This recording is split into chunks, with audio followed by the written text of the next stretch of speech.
Okay, अस्सलाम वालेकुम students, I hope everyone is back now from the break. ठीक है, हम अब कुछ फोरियर सीरीज और फोरियर ट्रांसफॉर्म्स के बारे में देखेंगे। I have this information in the form of slides. ठीक है, तो हम ये इंफॉर्मेशन स्लाइड्स पे देखेंगे। Let me flash the slide.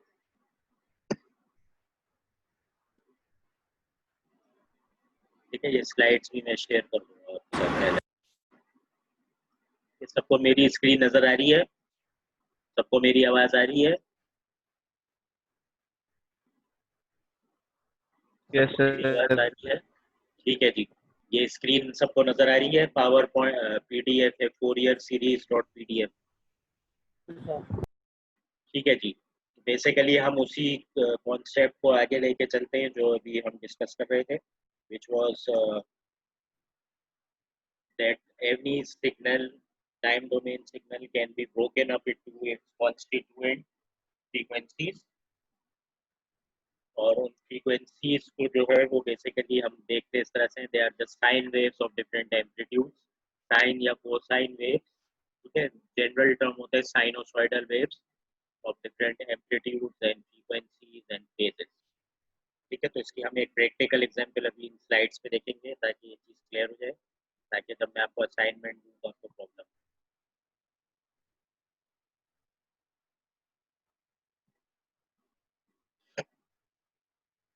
ठीक है, तो ये वाली जो स्लाइड है इसमें हम बेसिकली वही बात कर रहे हैं जो अब तक करते गए थे। All of the preceding functions are defined for both.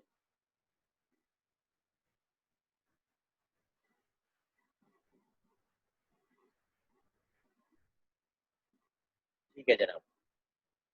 ठीक है, अपनी अटेंडेंस क्लास लीडर को मार्क करा दीजिएगा। Please refrain from marking on the screen.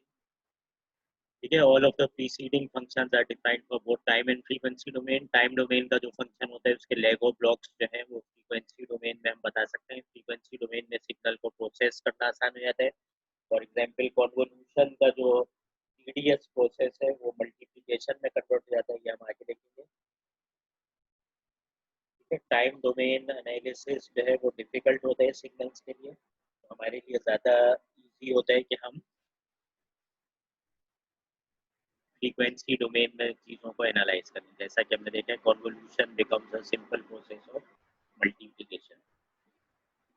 Time domain से फ्रीक्वेंसी डोमेन में जाने के दो तरीका कार होते हैं। एक कहलाता है फोरियर ट्रांसफॉर्मेशन और एक कहलाता है लप्लास ट्रांसफॉर्मेशन। दोनों तकरीबन मिलती जुलती चीज़ है। CLO3 में हम अभी फोरियर ट्रांसफॉर्मेशन करेंगे। आपका जो सिलेबस है, जो मेकाट्रॉनिक्स का सिलेबस है, वो भी मैंने कल LMS पर डाल दिया था। तो CLO3 के अंदर हम फोरियर सीरीज और फोरियर ट्रांसफॉर्म्स के बारे में पढ़ेंगे। CLO4 में हम लप्लास ट्रांसफॉर्म्स के बारे में।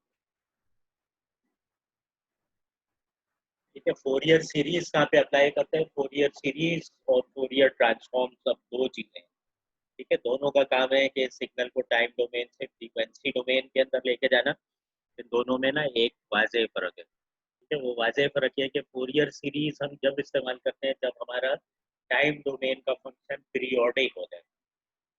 फोरियर ट्रांसफॉर्म हम जब इस्तेमाल करते हैं जब हमारा टाइम डोमेन का जो फंक्शन है वो ए पीरियोडिक होता है, यानी कि पीरियोडिक नहीं है। ठीक है, तो पीरियोडिक सिग्नल वो होते हैं जो कि एक साइक्लिक सिग्नल होते हैं, अपने शेप को बार बार रिपीट करते हैं। For example square wave train है, पीरियोडिक सिग्नल है। या कोई पल्स ट्रेन है, ट्राइंगुलर पल्स ट्रेन या शॉर्ट टूथ वेव है, इसमें वो अपना शेप बार बार रिपीट करते हैं, एक ही जैसा शेप। ऐसे तमाम सिग्नल्स को कहते हैं पीरियोडिक सिग्नल। तो ऐसे तमाम पीरियोडिक सिग्नल्स के लिए आप फोरियर सीरीज को इस्तेमाल करेंगे, और अगर कोई सिग्नल आपका पीरियोडिक नहीं है तो फोरियर ट्रांसफॉर्म को इस्तेमाल करेंगे। दोनों में फर्क क्या है ये हम अभी देखते जाएंगे। So all periodic waveforms can be expressed as a sum of sinusoidal waves.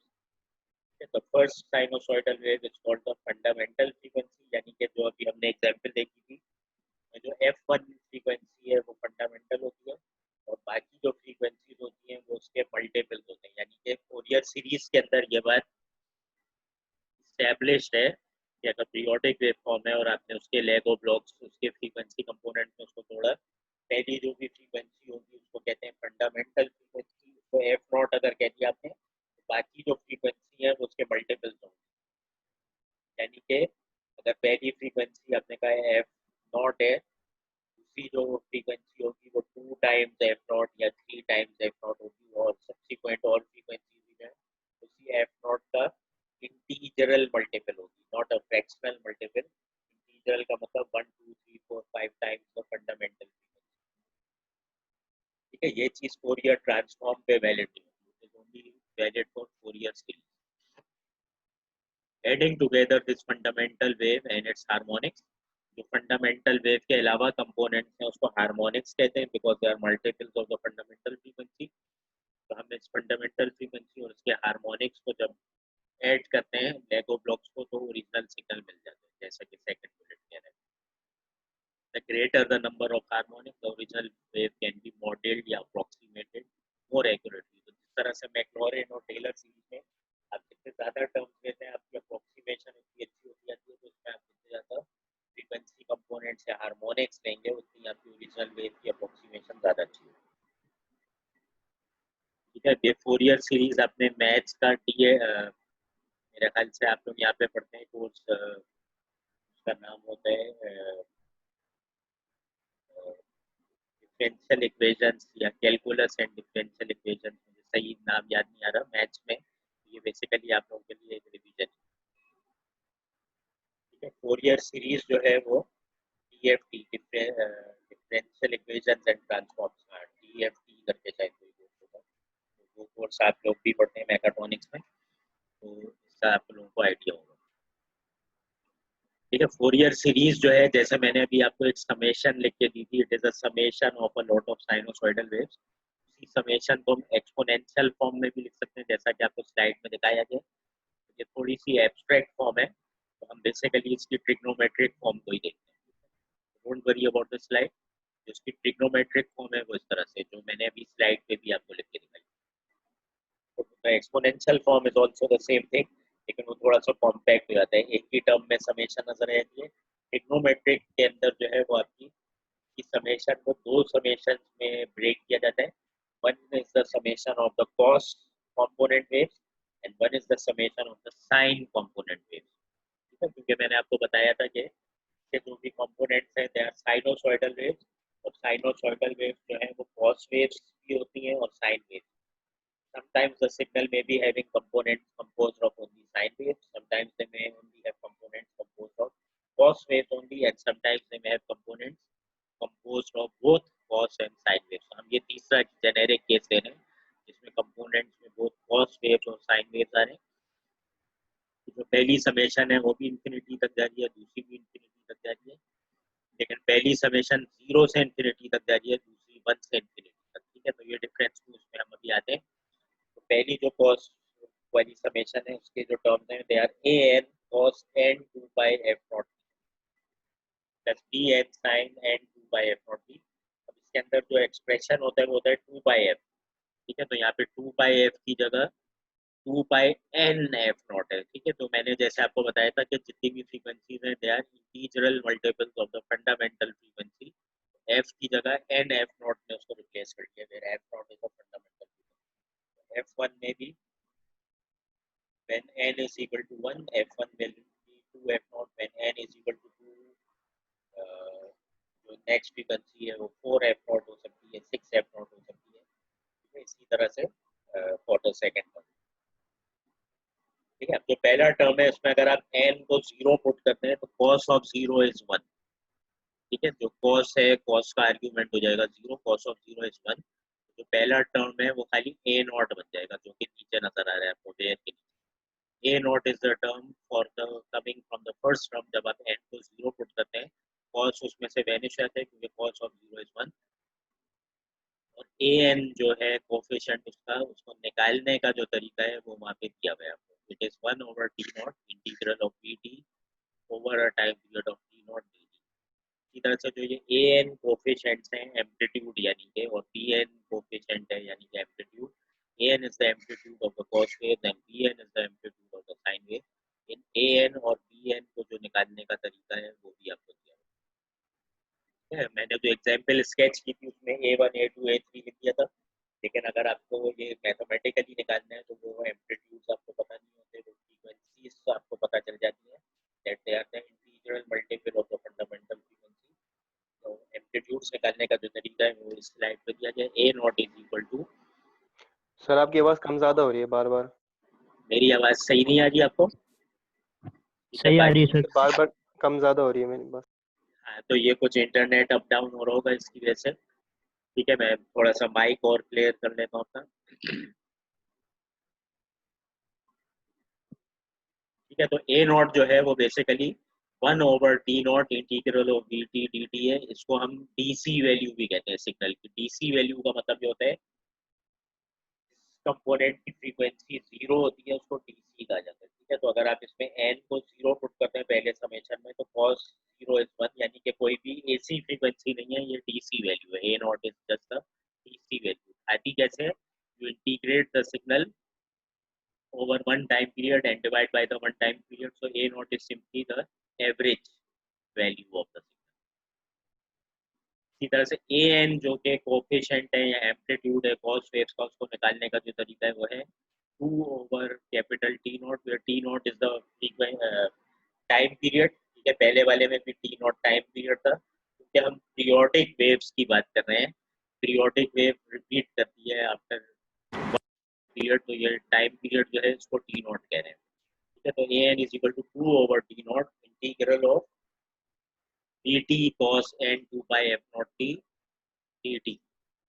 ठीक है, और यहाँ पे n को हमने एस्टेब्लिश कर दिया है कि ग्रेटर देन और इक्वल टू 1 है, क्योंकि corresponding to n is equal to 0 जो वैल्यू है वो ए नॉट ऊपर मेंशन कर चुके हैं।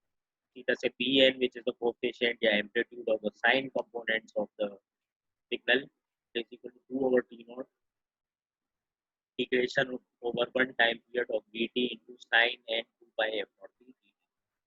ठीक है, तो ए नॉट ए एन और बी एन से हम सिग्नल की रिस्पेक्टिवली डीसी वैल्यू या एवरेज वैल्यू निकाल सकते हैं। ठीक है, क्योंकि ए नॉट में हमने क्या किया है, सिग्नल को सम किया ओवर अ टाइम पीरियड और उसी टाइम पीरियड से डिवाइड कर दिया। ठीक है, तो एवरेज का भी यही फॉर्मूला होता है कि सिग्नल के सैंपल्स को ऐड करते हैं, divide by the number of samples, तो एवरेज वैल्यू आ जाती है। तो a not is the DC और the average value. A n में हमने उस सिग्नल के कॉस कंपोनेंट्स एक्सट्रैक्ट किए हैं by taking the inner product of that signal with the cos waves, और बी एन में हमने उस सिग्नल के साइन कंपोनेंट्स फाइंड किए by taking the inner product of the signal with the sine. ठीक है, तो इन चीज़ों को हम जब इवेल्युएट करेंगे तो उसके कोएफिशिएंट्स आ जाएंगे and we can write the signal in its trigonometric. ठीक है, इसकी एग्जांपल एक देखते हैं। ठीक है, ये एग्जांपल से आपको ये चीज़ ज़्यादा अच्छी क्लियर में आ जाएगी। ठीक है, इस एग्जांपल के अंदर एक पीरियोडिक स्क्वायर वेव आपको दिखाई गई है। ठीक है, स्क्वायर वेव जो है का टाइम पीरियड कितना है, जल्दी से कोई मुझे बता दो। Anybody on the mic, square wave का टाइम पीरियड कितना है? मेरी आवाज नहीं आ रही किसी को? इसका टाइम पीरियड कितना है? टाइम पीरियड वो होता है जो कि एक बार को इसका शेप बनाने के लिए टाइम इस्तेमाल हो रहा है, वो कितना टाइम है? उसके बाद उसका शेप रिपीट होता है। कितना है टाइम पीरियड? 2 सेकेंड्स, बिल्कुल सही। इसका टाइम पीरियड है 2 सेकेंड, क्योंकि अगर आप यहाँ से देखें इसने एक पॉजिटिव साइकिल ली, एक इसने नेगेटिव साइकिल ली, और 2 सेकेंड के बाद फिर शेप इसका रिपीट होना शुरू हो गया। तो इसमें टी नॉट, जो यहाँ पे टी नॉट हम मेंशन कर रहे हैं, capital T not, time period वो है इसका 2। ठीक हो गया। और जो एफ नॉट है वो कितना होता है, 1/कैपिटल टी नॉट, यानी कि एफ नॉट हो गया 0.5। तो t not is 2 and f not is equal to 0.5। ठीक हो गया। तो इसको अगर मैं इसके कंपोनेंट्स के अंदर ब्रेकअप कर दूं और उन कंपोनेंट्स का फिर मैं सम लूं, और इन्फिनिट कंपोनेंट्स नहीं लूं, उसके थोड़े से शुरू के लूं जैसे मैक्लॉरिन टेलर के, तो मेरी कोई सिग्नल की अप्रोक्सीमेशन इससे काफ़ी मिलती जुलती हो जाती है। ठीक है, अगर मैं इन्फिनिट टर्म ले लूँ तो पूरी स्क्वायर वेव बन जाएगी, but even if I take 20 terms तो कुछ इस तरह की approximation which is very close to the original periodic signal आ सकती है। ठीक है, हम इसके कुछ कोड देखेंगे मैटलैब के, उसको बाकायदा बना के देखेंगे, और आपका टास्क भी होगा कि आपने मैटलैब में रन करना है। ठीक है, तो ये वाली चीज़ आप मुझे ऑलरेडी बता चुके हैं कि ये पल्स ट्रेन है, इसका time period capital T naught 2 second है, तो इसका मतलब इसकी फंडामेंटल फ्रीक्वेंसी 1/कैपिटल टी नॉट 0.5 हर्ट्ज होगी। ठीक है, दूसरी हमें जो चीज़ ये चीज़ समझ में आ रही है वो ये कि ये सिग्नल क्या है, ऑड है या इवन है? Anybody on the mic? Slide पे लिखा हुआ है कि ऑड है, इसकी वजह बता दें आप। ऑड और इवन की डेफिनेशन आपको बताई थी मैंने, आपने एग्जाम में भी यूज किया होगा। What is the definition of odd signal and even signal? Anybody? ठीक है, ये सिग्नल ऑड इसलिए है कि हम इसको वाई एक्सिस में अगर रिफ्लेक्शन लें तो नहीं आती, पहले इसको वाई एक्सिस में रिफ्लेक्ट करें, फिर एक्स एक्सिस में रिफ्लेक्ट करें, तो right hand side left hand side का मिरर इमेज। इसी तरह से हमें पता है कि cos wave is a even signal and sine wave is a odd signal. ठीक है, तो यहाँ पे जो हमें इसके कंपोनेंट्स पता चल रहे हैं, cos wave and sine wave, तो उसमें cos waves are the component which are even components, sine waves are the odd components. तो अगर हमारे सिग्नल ऑड होता है तो इसके अंदर खाली ऑड कंपोनेंट आएंगे, यानी कि साइन वाले कंपोनेंट्स आएंगे। इसमें मुझे इस सिग्नल को देख के ही पता चल जाएगा कि इसमें ए एन की वैल्यू 0 आएगी, क्योंकि द सिग्नल इज ऑड, तो इसके अंदर खाली साइन कंपोनेंट्स होंगे, तो मेरे पास बी एन की वैल्यू जरूर आएगी। ठीक है, और ए एन सारे 0 हो जाएंगे। हम इसको मैथमेटिकली भी वेरीफाई करके देखेंगे। Since this is the odd signal, के अंदर जो फ्रीक्वेंसी कंपोनेंट्स हैं वो सिर्फ साइन वेव्स में कंपोज होंगे, which is itself odd signal, and there will be no even components like cos. ठीक है, तो हम इसको अब मैथमेटिकली करके देखते हैं। सिग्नल की जो हमारी डेफिनेशन है वो है, signal is equal to -1 from -1 to t is equal to 0। t is equal to -1 से लेके 0 में सिग्नल की वैल्यू है -1, और +1 है from 0 to t is equal to 1। From 0 to t equal to 1 signal की वैल्यू +1 चली जाती है, तो it is taking a swing between +1 and -1।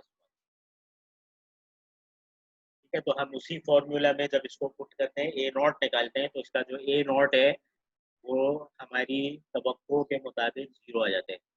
क्यों 0 आ जाता है, इसको हम इंट्यूटिवली कैसे देख सकते हैं? A not is the average value of the signal. ठीक है, तो इस सिग्नल का अगर हम एक्स एक्सिस ड्रॉ करें तो इसकी एवरेज वैल्यू कितनी है? Can anybody see this? कि एवरेज वैल्यू कितनी आनी चाहिए? सिग्नल की एवरेज वैल्यू कितनी होनी चाहिए? सिग्नल की एवरेज वैल्यू 0 होनी चाहिए, क्योंकि जब हम इसको एक टाइम पीरियड के ऊपर इंटीग्रेट करते हैं तो जितना एरिया एक्स एक्सिस के ऊपर है उतना ही एरिया एक्स एक्सिस के नीचे आता है। वो पॉजिटिव एरिया और नेगेटिव एरिया एक दूसरे को कैंसिल कर देते हैं, और ये हमें नजर भी आ रहा है कि इसकी डी वैल्यू 0 ही होनी चाहिए, और वो प्रूव भी हो जाते हैं। ठीक है, 1 over capital T not is half. Signal को हमने उसके दो पार्ट्स में ब्रेक कर दिया। The signal is having a value of -1 for this range and it is having a value of +1 in this range. इसको इंटीग्रेट किया, बाकायदा हमारे पास 0 आता है, दिस इज एक्सपेक्टेड। ठीक है, इसके अंदर एवरेज वैल्यू 0 ही आनी चाहिए। इसी तरह से जब हम इसके कोफिशिएंट फाइंड करते हैं कॉस वेव्स के, जो कि हमें पता है 0 ही आने चाहिए, तो वो हमने मैथमेटिकली भी जब निकाला तो 0 ही आता है। ठीक है, हमने अगेन सिग्नल को इंटीग्रेट किया for the expression of a n, 2/t0 1 बन गया, क्योंकि t0 की वैल्यू भी 2 ही है। ठीक है, इंटीग्रेशन में हमने B T cos 2πn f0t को भी 2 में ब्रेक कर दिया, because for half cycle signal is -1, for the other half cycle signal is +1। इसको इंटीग्रेट किया हमने। कॉस का इंटीग्रल होता है,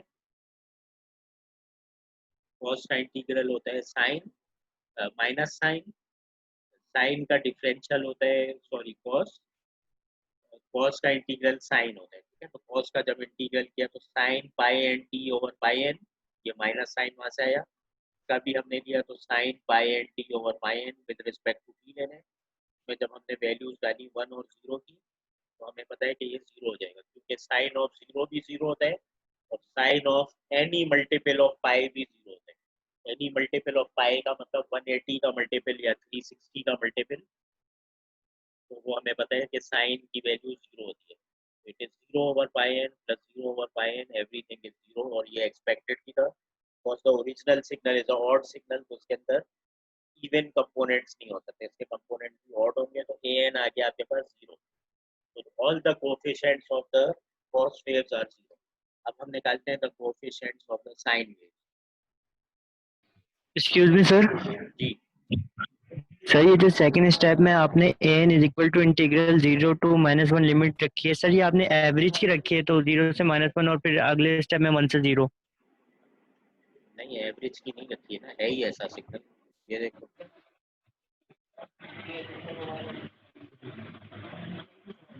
-1 से लेके 0 पे सिग्नल की क्या वैल्यू है? सर 0 है। t इज इक्वल टू -1 से लेके t इज इक्वल टू 0 तक सिग्नल की वैल्यू 0 नहीं है यार, 0 इधर चल रहा है। 0 की लेवल ये है, क्या है इसकी? -1 है, -1 सर, -1। -1 सर, यही पूछ रहा था आपसे। और ऐसी 0 से रखी है। लेके +1 जो है वो इसकी वैल्यू है +1। तो एवरेज क्या है? ये तो है ही कांस्टेंट है, यहाँ पे थोड़ी एवरेज ले, इसकी वैल्यू ये थी। इसी तरह से जब हम बी एन के लिए, प्लीज माइक अपना ऑफ कर दीजिएगा अगर आपका सवाल कंप्लीट हो गया।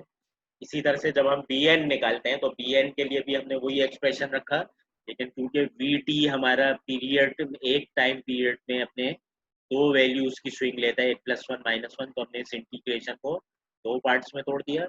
और जब इसको इंटीग्रेट किया, साइन का जो इंटीग्रल है वो माइनस कॉस होता है, तो ये माइनस वहाँ पे प्लस बन गया, यहाँ पे माइनस आ गया। इसको जब इंटीग्रेट किया तो मेरे पास जो फाइनल एक्सप्रेशन है वो ये आ गया।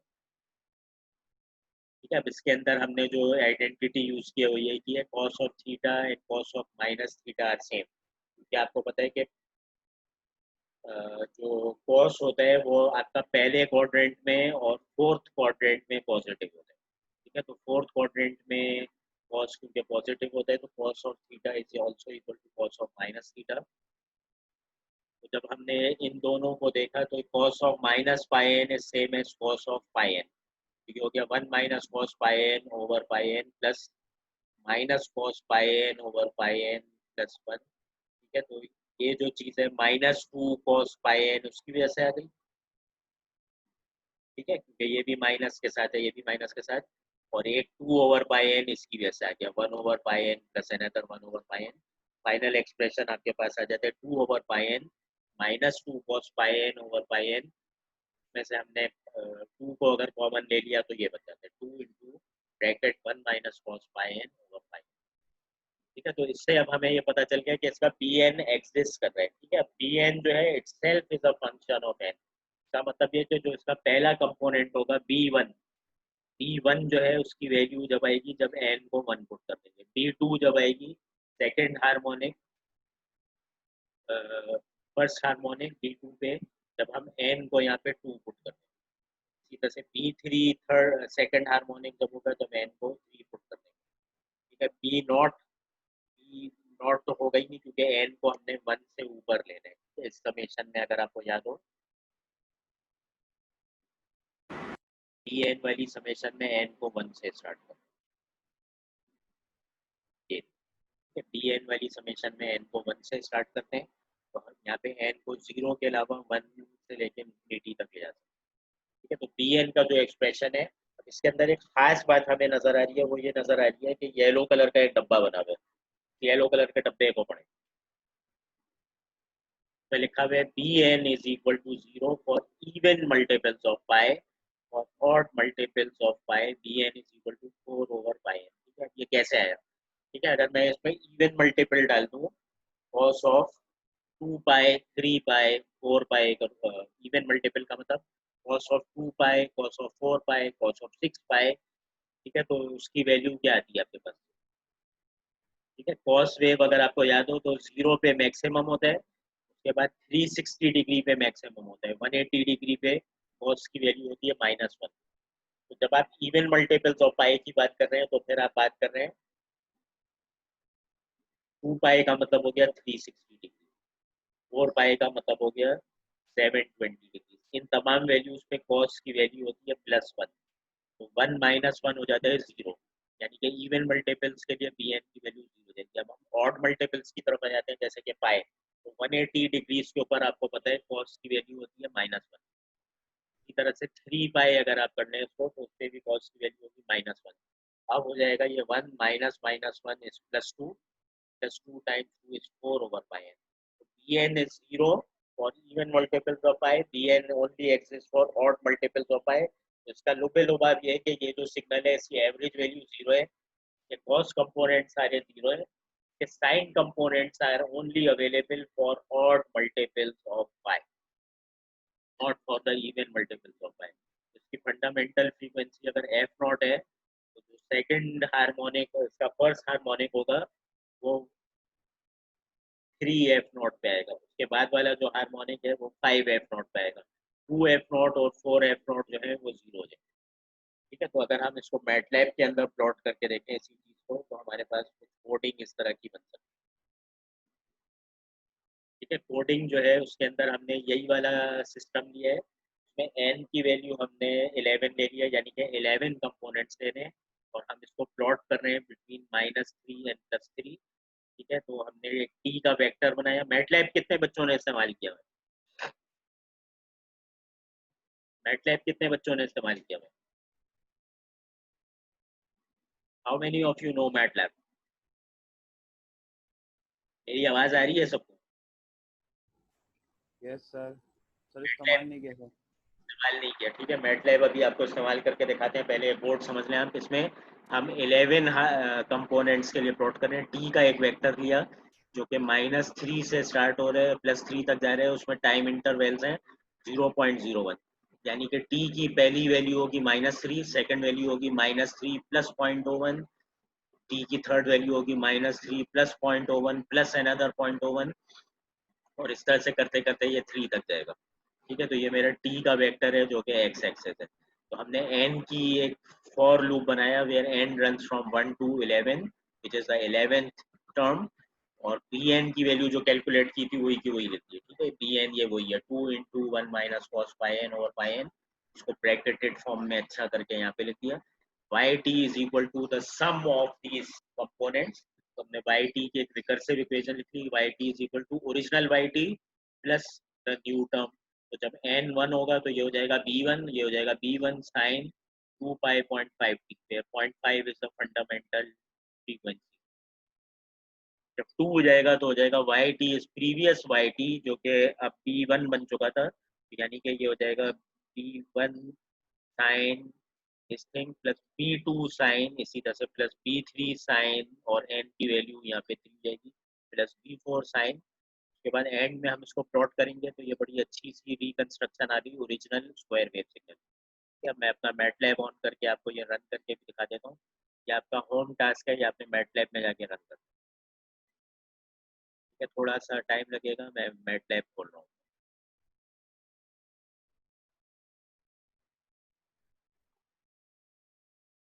तो यही वाली जो हमने अभी देखी थी, एक सेकंड थोड़ा सा आपको वेट करना पड़ेगा।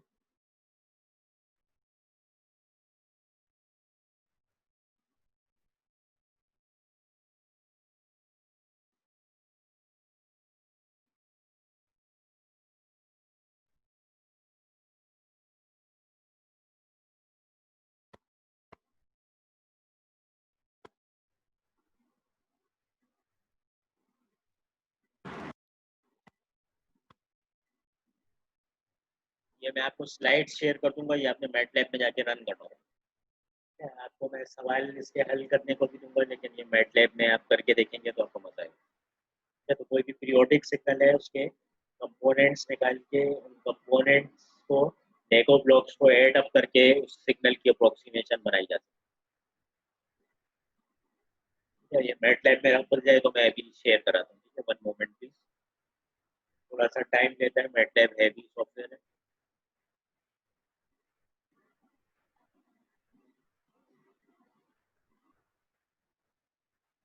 और ये जरूर कर लीजिएगा क्योंकि मैं जो आपको असाइनमेंट दूंगा मैं आपको जो भी कैलकुलेशन की होगी उसको प्लॉट करने के लिए मैं आपको मैटलैब ही दूंगा, कि आपने मैटलैब में असाइनमेंट में प्लॉट करके देना है। तो please don't take it like option, ये आपके लिए कंपलसरी है कि आपने ये कोड मैटलैब में रन करना है। आगे मैं असाइनमेंट में भी आपको इसी किस्म का टास्क देना है। ठीक है, दुकानें वगैरह खुल जाती हैं, मैटलैब की सीडी लेना आप लोगों के लिए मसला नहीं होगा, वरना इंटरनेट का स्टूडेंट वर्जन जो है वो फ्री मिल जाती है। आपने शायद अपना कोई यूनिवर्सिटी के ईमेल एड्रेस वगैरह उनको रजिस्टर कराना होता है, उनका कीट में भी उनके पास अपना मैटलैब है स्टूडेंट्स के लिए, तो आपको मिल जाएगा। ठीक है, मैं आपको अपनी मैटलैब की विंडो शेयर करा रहा हूँ। सर ऐसा कुछ नहीं हो सकता जैसे आप ड्राइव पे अपलोड कर दें तो हम लोग वहाँ से डाउनलोड कर लें? क्या कह रहे हैं? सर मैटलैब का बोल रहा हूँ कि आप अगर ड्राइव वगैरह पे अपलोड कर दें तो हम लोग वहाँ से डाउनलोड कर लें।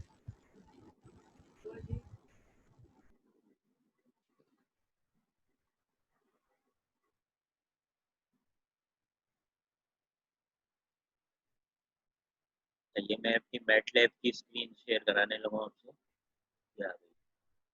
सबको मैटलैब की स्क्रीन नजर आ रही है मेरी? सबको मैटलैब स्क्रीन नजर आ रही है मेरी? Yes sir. ठीक है, तो ये मैटलैब होता है, इसमें जो ये वाली जो विंडो है ये कहते हैं कमांड विंडो। इस कमांड विंडो में आप कोई भी कमांड्स या इंस्ट्रक्शंस लिखें तो ये उसको रन कर देता है। ठीक है, तो ये जो इंस्ट्रक्शन अभी मैं रन करने जा रहा हूँ ये वही है जो कि ये वाली। ठीक है, मैंने इसी को कॉपी पेस्ट किया है, जो इंस्ट्रक्शन अभी आपको दिखाई थी, कोड दिखाया था, उसको मैटलैब की कमांड विंडो में जाके पेस्ट कर। ठीक है, तो इसमें हमें 11 कंपोनेंट्स का प्लॉट करें। एक टी का वेक्टर बनाया -3 से +3 तक का, और एक फिर लूप चलाया 11 टर्म्स का जिसमें हम बी एन को फाइंड कर रहे हैं, और b n is the coefficient of the sine wave. ठीक है, it is only the amplitude of the sine wave, तो उस एम्पलीट्यूड को साइन वेव से मल्टीप्लाई कराया और बार बार ऐड कर रहे हैं क्योंकि y t is the sum of the Lego blocks.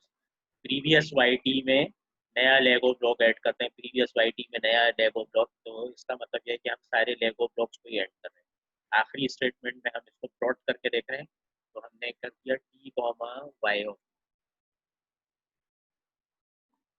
Incorrectly balance. अच्छा, इसको जो है हमने बेसिकली कॉपी पेस्ट किया था तो इसकी एरर आ गई। इसमें हमें यहाँ पे जाके इसको एक लाइन में करना पड़ेगा और यहाँ पे भी जाके इसको एक लाइन में करना पड़ेगा, और ये इंशाल्लाह ताला रन हो जाएगा।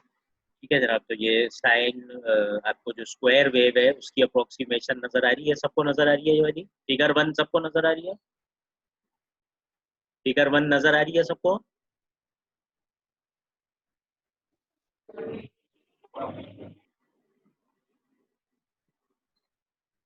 ये सबको नजर आ रही है फिगर? Yes sir. ये अभी नजर आई। जी अभी नजर आई है सर। ठीक है, तो ये आपको स्क्वायर वेव की जैसी दिख रही है?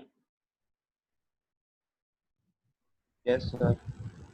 अच्छा, आप क्या करें, हम इसको अगर ज्यादा टर्म कर दें तो क्या होगा? ज्यादा अच्छी हो जाएगी या ज्यादा बुरी हो जाएगी?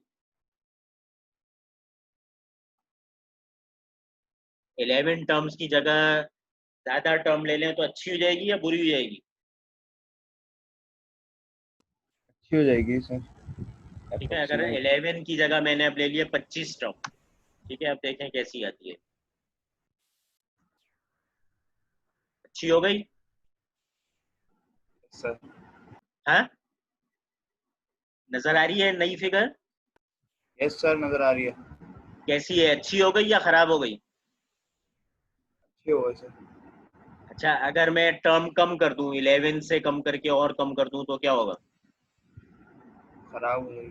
खराब हो जाएगी। ठीक है, तो खराब करके भी देखते हैं। अगर खाली एक ही टर्म लूं तो क्या होगा?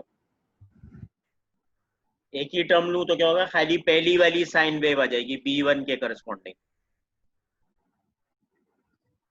ठीक है, ये फिगर नजर आ रही है सबको? Yes sir. कैसी नजर आ रही है?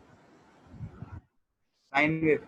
एक साइन वेव आ गई क्योंकि मैंने से पहला टर्म ले लिया B1 साइन 2π1f0t ले ली, तो मेरे पास एक पहली साइन वेव आ गई जिसकी फ्रीक्वेंसी है हाफ हर्ट्ज। ठीक हो गया। अब अगर मैं टर्म को थोड़ा सा और बढ़ा दूं, 3 टर्म ले लूं, फिर क्या होगा? थोड़ी सी अच्छी हो जाएगी। 1 की बजाय अब हम ले लेते हैं 3 टर्म। ठीक है, अभी भी शेप खराब होगा लेकिन थोड़ी सी पहले से बेहतर होगी। ठीक है, कैसी लग रही है? नजर आ रही है ये फिगर सबको? Yes sir. कैसी हो गई?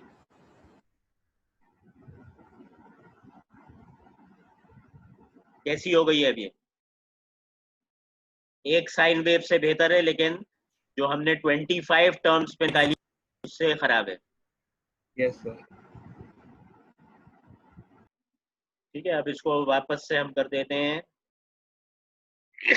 लेट से इसको कर देते हैं 50। अब क्या होगा, बहुत अच्छी हो जाएगी। ठीक है, हो गई ना अच्छी।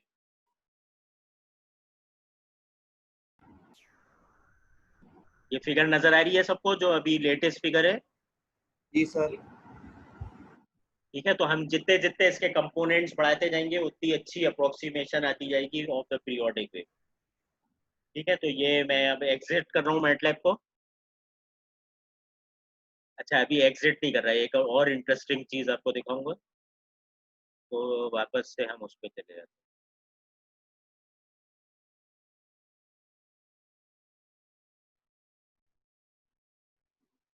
ठीक है, ये नजर आ रही है सबको, स्लाइड नजर आ रही है?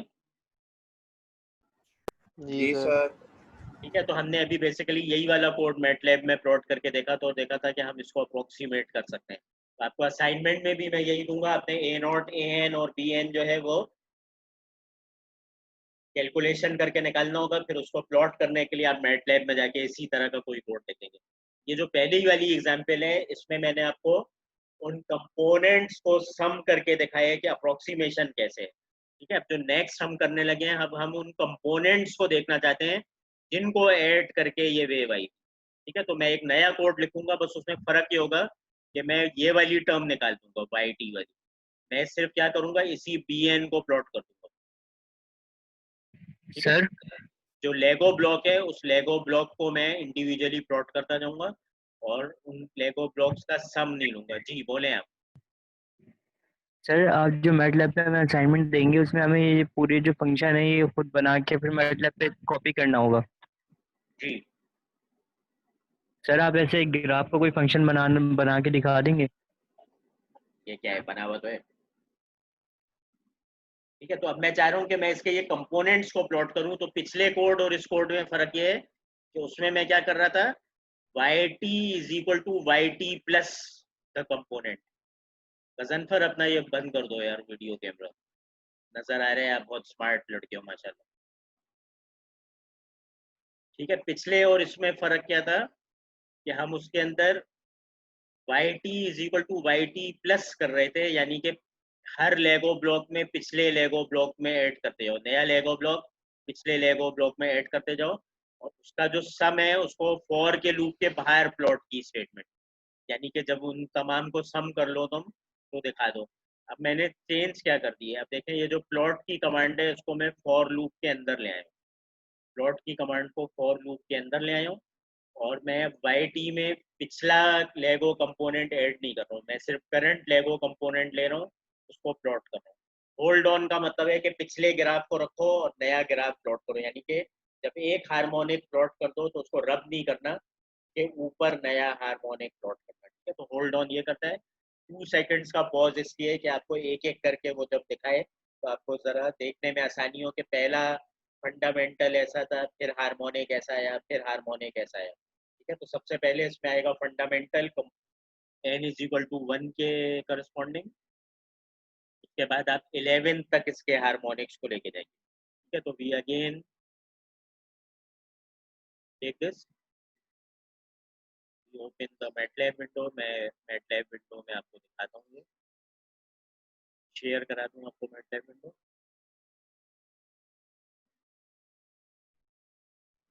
सबको नजर आ रही है मेरी मैटलैब विंडो? सबको नजर आ रही है? जी सर। ठीक है, हमने वही किया। ठीक है, सिर्फ फर्क ये है कि प्लॉट की कमांड अब फॉर के अंदर आ गई है ताकि ये हर हार्मोनिक दिखाए आपको, और सम करने का सिस्टम अब छोड़ दिया। बस जो करंट लेगो ब्लॉक है उसको प्लॉट कर दो, और एक लेगो ब्लॉक और दूसरे लेगो ब्लॉक के आने में 2 सेकंड का पॉज रखो, और पिछले वाले को रब नहीं करो, होल्ड ऑन ये करो। सो प्रेस एंटर। ठीक है, ये फिगर नजर आ रही है सबको? Yes sir. इसमें आहिस्ता आहिस्ता वेव बनती जा रही है, नजर आ रही है सबको?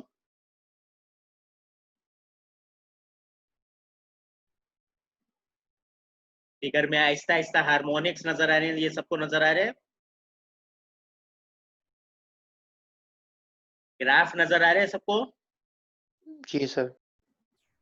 ठीक है, मैं दोबारा से प्लॉट करता हूँ। ठीक है, ये आ गई फंडामेंटल। ठीक है, फंडामेंटल जो है वो आपकी साइन वेव की, ये आ गई फर्स्ट हार्मोनिक जो येलो इंक में आ रही है। अब जो आ रही है वो उसकी आ रही है थर्ड हार्मोनिक। इसके बाद जो है ये फोर्थ हार्मोनिक। ठीक है, इसके बाद जो है फिफ्थ हार्मोनिक, को इस तरह से करते करते 11 तक ये इसके कंपोनेंट्स जा रहे हैं। And these are only the odd odd multiples. ठीक है, इवन मल्टीपल्स पे ये साइन वेव जीरो है वो हम देखते हैं। इन सबको जब हम ऐड करते हैं तब वो आपकी स्क्वायर वेव की अप्रोक्सीमेशन है। ठीक है, तो 11 वेव्स में जो अप्रोक्सीमेशन थी वो इन साइनोसॉइडल वेव्स को ऐड करने के बाद। ठीक है, सबको ये बात समझ में आ गई?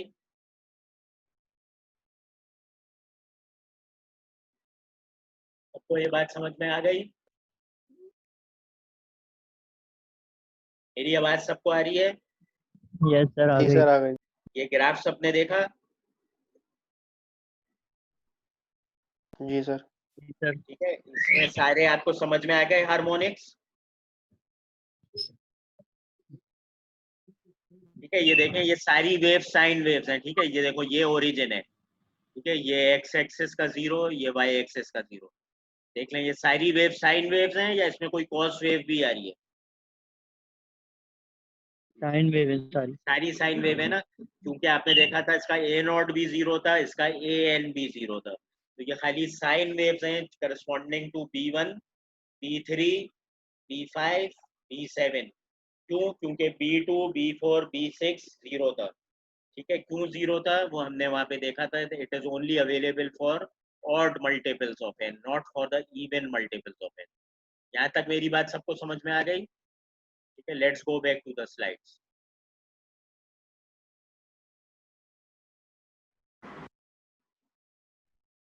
ठीक है, ये मैं आपको स्लाइड्स भी अवेलेबल कर दूंगा। ठीक है, बस एक सेकंड आप होल्ड करिए।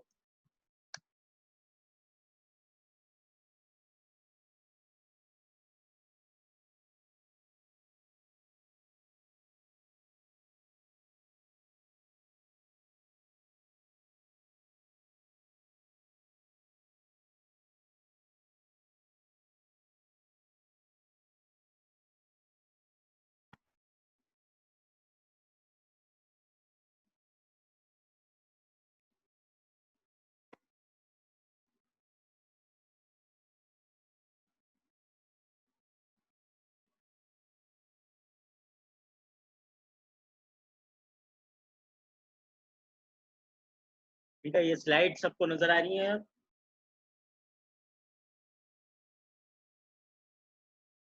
मेरी आवाज आ रही है सबको? Slide yes sir. नजर आ गई? ठीक है, तो हमने बेसिकली सिर्फ रीकैप करके मैं क्लास खत्म कर रहा हूँ। हमने देखा कि सिग्नल को टाइम से फ्रीक्वेंसी डोमेन में लाने के दो तरीके हैं, फोरियर सीरीज और फोरियर ट्रांसफॉर्म। फोरियर सीरीज जब यूज होता है जब पीरियोडिक वेव होती हैं, फोरियर ट्रांसफॉर्म जब यूज होता है जब पीरियोडिक वेव नहीं होती। तो हमने जो पहली एग्जांपल देखी थी ये पीरियोडिक वेव की देखी है। पीरियोडिक वेव को जब हम करते हैं फोरियर सीरीज के जरिए, उसकी ट्रिग्नोमेट्रिक फॉर्म में हम देखते हैं कि इसमें कॉस कंपोनेंट्स भी हो सकते हैं, साइन भी हो सकते हैं, और हम उनके कोफिशिएंट्स को फाइंड करते हैं यूजिंग द बिलो एक्सप्रेशन। उसकी डीसी वैल्यू को फाइंड करते हैं यूजिंग दिस एक्सप्रेशन। और जब हम उनको फाइंड कर लेते हैं उसके कोफिशिएंट्स को, तो हम उसके हार्मोनिक्स को ऐड करके उस वेव की अप्रोक्सीमेशन बनाना चाहते हैं इस तरह से। हमने एक एग्जांपल देखी थी जिसमें ए नॉट जीरो निकला था, ए एन जीरो निकला था, जो बी एन था, क्योंकि ओरिजिनल पीरियोडिक सिग्नल ऑड था, उसके अंदर सिर्फ साइन वाले फंक्शन अवेलेबल थे, और साइन फंक्शन भी सिर्फ इवन मल्टीपल्स ऑफ पाई पे अवेलेबल थे, ऑड मल्टीपल्स पे नहीं। यानी कि B1, B3, B5, B7 पे अवेलेबल था, B2, B4, B6 जो है वो जीरो थे। ठीक है, तो हमने फिर इसको देखा कि इसके अप्रोक्सीमेशन 11 टर्म से कैसे बनती है। सेम एग्जांपल की मैटलैब में 11 टर्म्स पे काफ़ी अच्छी बन गई थी, 25 टर्म पे और अच्छी बन गई थी, 1 टर्म पे खाली एक साइन वेव आ गई थी। फिर हमने उसके जो इंडिविजुअल कंपोनेंट्स थे उनको अलग अलग भी प्लॉट करके देखा यूजिंग दिस कोड। तो हमें पता चल गया कि हम किन लेगो ब्लॉक्स को ऐड करके उस साइन पीरियोडिक स्क्वायर वेव की अप्रोक्सीमेशन बना रहे हैं। ठीक है, तो यहाँ तक आज का काम था। अब आप अपनी अटेंडेंस क्लास लीडर को नोट करा दें। मैंने सेशन अभी ऑन रखा हुआ है, आप जल्दी जल्दी क्लास लीडर को अपनी अटेंडेंस रिकॉर्ड कर दें। और class leader, are you available? Class leader मौजूद है अभी? Yes sir. कौन बात कर रहा है? उसामा? जी जी। उसामा यार, आप खाली ना मुझे एब्सेंट वाले बच्चों के नाम बताया करें, प्रेजेंट से मुझे बहुत चलो मुश्किल ठीक है। है। ठीक है, आज आप चलो मुझे सही है। जब अटेंडेंस देंगे तो सेशन 1 एब्सेंटीज बताएंगे आप, सेशन 2 एब्सेंटीज। ठीक है, प्रेजेंट बहुत सारे बच्चे हो जाते हैं, उसको बड़ा मुश्किल होता है प्रोसेस करना, सिर्फ आप एब्सेंट बच्चों के नाम बताएं। ठीक है, मैं रिकॉर्डिंग स्टॉप कर रहा हूँ, चलो ठीक है मीटिंग सर। ऑन है, आप बच्चों से अटेंडेंस ले लें। ठीक है, शुक्रिया आपका आज की क्लास अटेंड करने का। सर एक क्वेश्चन है। जी सर आपने बोला जैसे असाइनमेंट में हमें मैटलैब पे ग्राफ प्लॉट करके देना है, तो सर क्विज़ेस में और फाइनल में फिर क्या करेंगे हम उसमें भी मैटलैब यूज करेंगे? तुम्हारा नाम क्या है यार? मोहम्मद जैन। ज्यादा नहीं सोचो, बस जितना मैं बता रहा हूँ ना उतना सोचो। ठीक है, अल्लाह हाफ़िज़।